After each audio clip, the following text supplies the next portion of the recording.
ప్రస్తుతం తమిళనాడులో పరిస్థితిని మా ప్రతినిధి శ్రీనివాస్ అడిగి తెలుసుకుందాం. శ్రీనివాస్, చెప్పండి, నీలం తుఫాను ఏ సమయానికి తీరం దాటే అవకాశం ఉంది? రాబోయే విపత్తును ఎదుర్కొనేందుకు అధికార యంత్రాంగం ఎలాంటి చర్యలు తీసుకుంటోంది?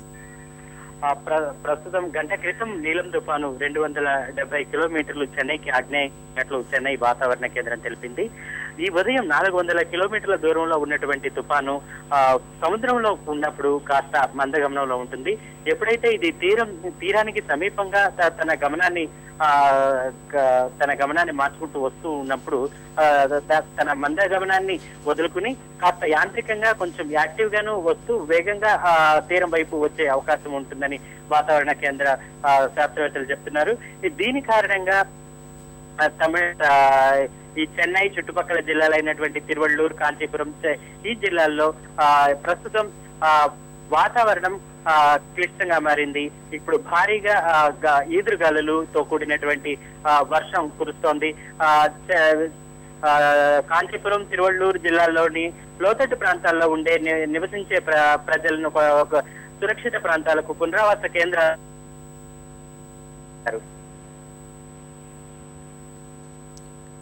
శ్రీనివాస్, చెప్పండి, ఇప్పటికే చెన్నై విమానాశ్రయాన్ని కూడా మూసివేస్తామని చెప్తున్నారు తాత్కాలికంగా. దీనికి సంబంధించి మీ దగ్గర సమాచారం ఏంటి? చెన్నై విమానాశ్రయ మేనేజర్ ఇప్పుడు ఉన్నతాధికారులతో సమావేశమయ్యారు. ఈ తుఫాను యొక్క తీవ్రత చెన్నైకి బాగా తాకే పక్షంలో చెన్నై రన్వేను మూసివేసి చెన్నైకి రాకపోకలు సాగించే విమానాలను ముఖ్యంగా చెన్నైకి వచ్చేటువంటి విమానాలను బెంగళూరు, హైదరాబాద్, మదురై విమానాశ్రయాలకి దారి మళ్లించే అవకాశాలు, అదే విధంగా అంతర్జాతీయ విమానాశ్రయాలు అయితే కొలంబో వరకు కూడాను దారి మళ్లించే అవకాశాలను వారు పరిశీలిస్తున్నారు.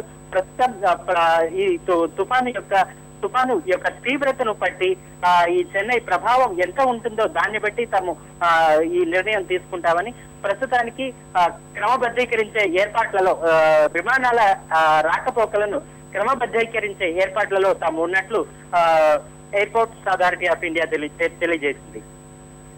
అయితే శ్రీనివాస్, మొత్తం తమిళనాడు రాష్ట్ర వ్యాప్తంగా చూసుకున్నట్లయితే మొత్తం 22 జిల్లాల్లో ఇప్పటికే విద్యాలయాలను మూసివేశారని చెప్తున్నారు. అయితే మిగతా తుఫాను తీరం దాటే సమయానికి ఎటువంటి భద్రతా చర్యలు చేపట్టారు? ప్రస్తుతం ఇది 200 కిలోమీటర్స్ దూరంలో ఉంటుంది. ఇది ప్రస్తుతం తన యొక్క గమనం వచ్చి ఉత్తర వాయవ్య దిశగా కదిలే ఉండటంతో కోస్తా జిల్లాలతో పాటు తమిళనాడులోని ఇంటీరియర్ డిస్ట్రిక్ట్స్ కూడా దీని యొక్క ప్రభావం ఉంటుందని తెలియజేయడంతో ఆ డిస్ట్రిక్ట్స్ జిల్లా రెవెన్యూ యంత్రాంగాన్ని కూడా ప్రభుత్వం అప్రమత్తం చేసింది. ముఖ్యంగా లోతట్టు ప్రాంతాల్లో ఉండే ప్రజలు, ముంపునకు గురయ్యే గ్రామాలు, వీటి ప్రజలను అప్రమత్తం చేసి వాళ్ళని సురక్షిత ప్రాంతాలకు తరలించే ఏర్పాట్లు చేస్తున్నారు. ముఖ్యంగా చెన్నైలో కూడాను లోతట్టు ప్రాంతాల్లో పడవలు, వేళచేరి లాంటి ప్రదేశాల్లో ఎక్కువగా నడుము లోతు నీరు వచ్చి చేరే అవకాశాలు ఉంటాయి. ఈ ప్రాంతాల్లో ఏం చేశారు, ఈ ప్రాంతాల్లో పడవలు సిద్ధంగా ఉంచారు. అక్కడ నుంచి ప్రజలను అత్యంత వేగంగా సురక్షిత ప్రాంతాలు, పునరావాస కేంద్రాలకు తరలించే ఏర్పాట్లలో చెన్నై జిల్లా యంత్రాంగం కూడా పూర్తిగా సమాయత్తమై ఉందని. ధన్యవాదాలు శ్రీనివాస్.